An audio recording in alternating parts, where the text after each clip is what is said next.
Elvin Bylukbashi ishte vetëm 3 vjeç kur mësoi se vuante nga hemofilia, një sëmundje e rrallë gjenetike që prek mpiksin e gjakut. Përtej rrezikut të përhershëm nga gjakderdhja që mund të mos ndalet lehtë, 50 vjeçari përballet edhe me një tjetër sfidë, mungesën e stafit të specializuar në qytetin e tij Pogradec, po trajtimin e kësaj sëmundjeje. Hemorragjit janë të shpeshta edhe për shkak të problemeve fizike që kanë ndodhur gjatë ecurisë në jetë. Bëjmë trajtimin ambulator në ambulancat rajonale të pranë lagjeve ose distrikteve tona.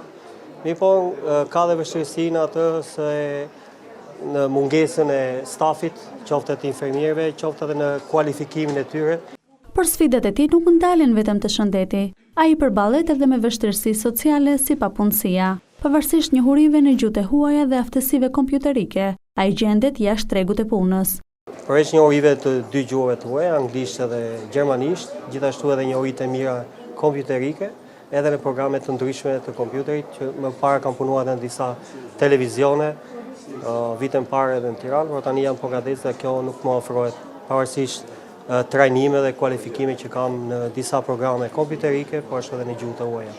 Në ditën ndërkombëtare të hemofilisë, institucionet shëndetësore theksojnë nevojën për trajtim dinjitoz dhe akses më të lehtë në terapi për të prekurit. Aktualisht në vend janë rreth 260 pacientë me hemofili, mes tyre dhe fëmijë. Janë rreth 260 pacientë në total, rreth 65 pacientë të vegjël të moshës 0-18 vjeç, të cilët për fat mirë kanë mundur që të trajtohen me trajtim profilaktik që prej rreth vitit 2021-2022 dhe më pas 2024 kur filloi trajtimi me medikamentin emicizumab, i cili është një medikament shumë cilësor, një medikament që i lehtëson pacientëve mënyrën e aplikimit sepse aplikohet në lëkurë dhe jo në venë.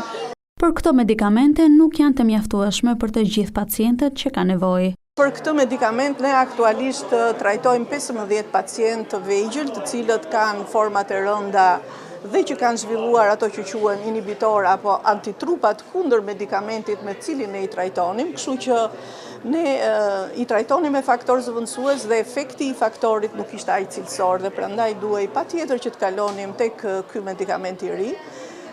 Natyrisht nevoja është për të përfshirë edhe pacientë të tjerë. Që përmbushin kushtin që kanë formën e rëndë të hemofilisë janë edhe 5 pacientë. Mjekët bëjnë apel për diagnostikimin sa më të hershëm, pasi trajtimi në fazat e avancuara bëhet më i vështirë.